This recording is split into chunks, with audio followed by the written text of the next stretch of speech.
Kadang, cinta yang sudah sampai di pelaminan pun bisa berubah jadi mimpi buruk bagi seseorang. Mungkin salah satu dari kita pernah mengalaminya. Cerita ini bukan untuk membuatmu sedih, hanya untuk berbagi rasa bagi mereka yang pernah mencintai sekuat tenaga, tapi justru dihancurkan oleh orang yang mereka sayangi.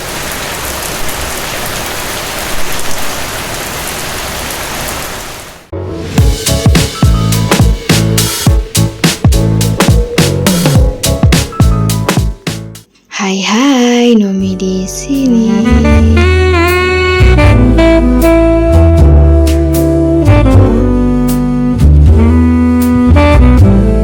Hari ini aku mau cerita tentang seseorang yang pernah percaya sepenuh hati, tapi akhirnya berdiri sendirian di hari yang seharusnya jadi hari terindah dalam hidupnya.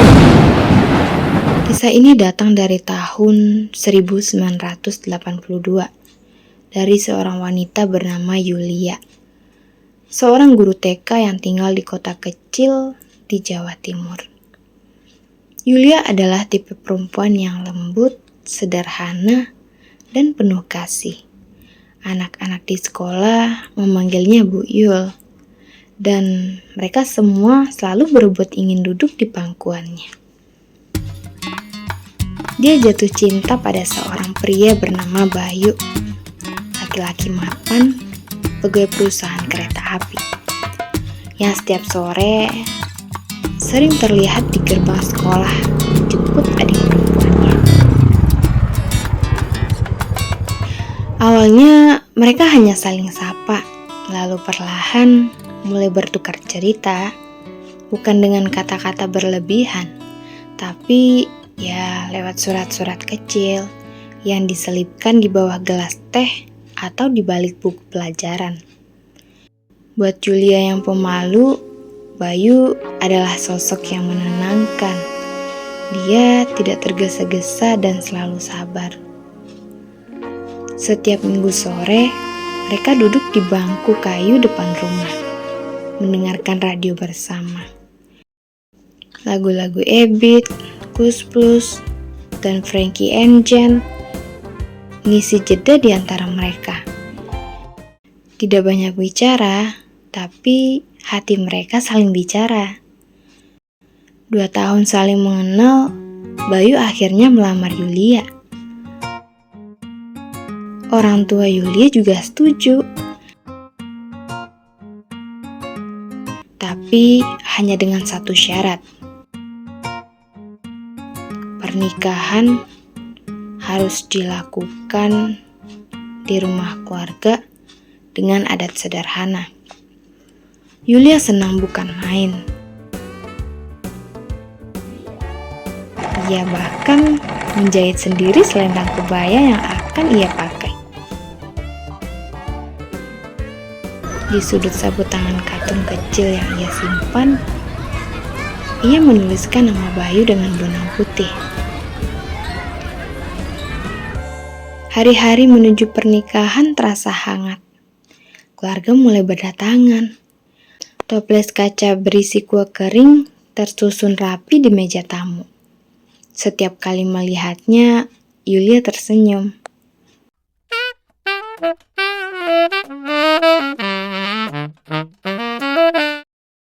Tapi di balik senyumnya ada sesuatu yang mengganjal.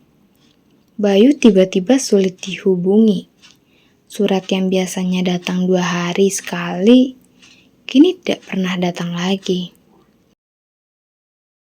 Iya, mungkin sibuk, kata ibunya.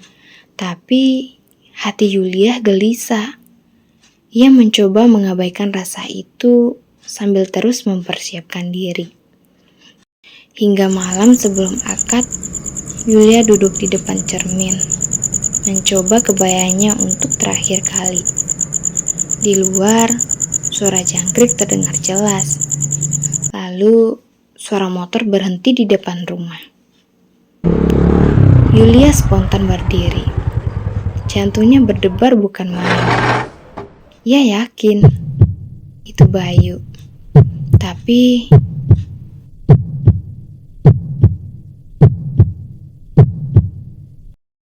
yang muncul bukan Bayu. Itu Randy, sahabat dekat Bayu. Wajahnya kusut, matanya merah, dan di tangannya ada sepucuk surat. Yulia meraihnya dengan tangan bergetar.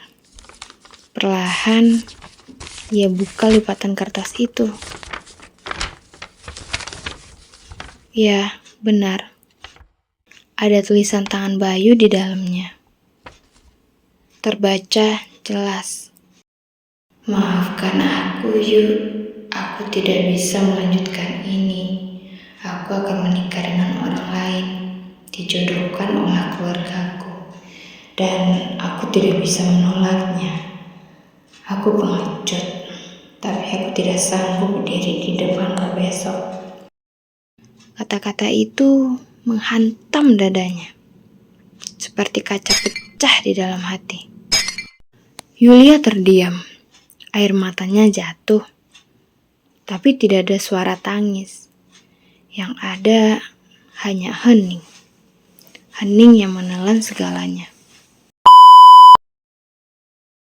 Pagi harinya, Yulia tetap mengenakan kebayanya.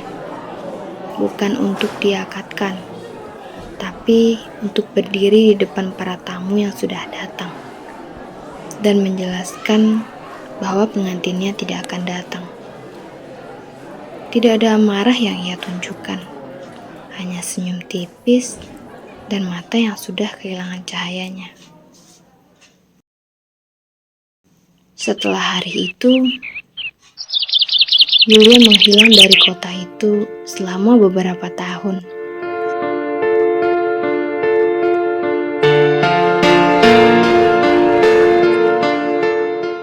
Kabar terakhir yang didapat, ia pindah ke Bali, membuka taman kanak-kanak kecil di pinggir Ubud.